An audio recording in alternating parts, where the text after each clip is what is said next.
15 000 eur budete vedieť splácať? A či platí, že úplatky sú svinstvo?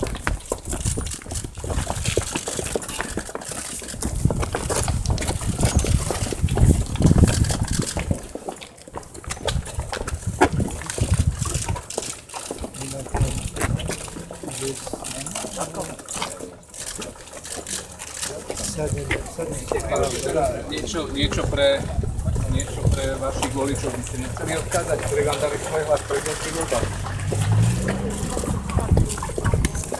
Aspoň nejaký odkaz, či vás to mrzí možno.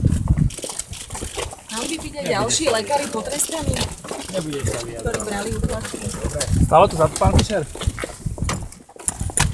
Možno pre voličov nejaký odkaz, ktorý vám dali svoj hlas, by si zaslúžili. Predsa ste sa priznali. Povedal, že sa na moju stranu obrátil. Takže tým voličom nič?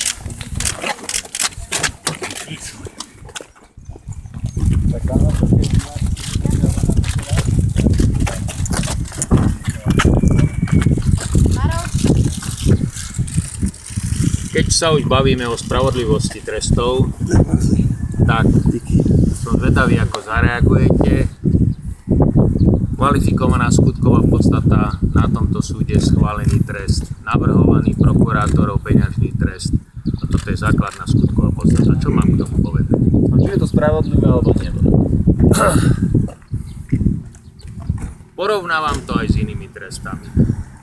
Minulý týždeň bola schválená, alebo pred 2 týždňami dohoda, hovorím, kvalifikovaná skutková podstata, druhý odstavec, toto je základná skutková podstata.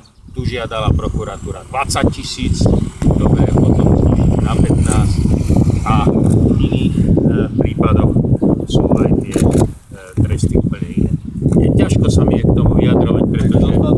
Čo vysoký trest podľa vás? Súhlasil s tým, tak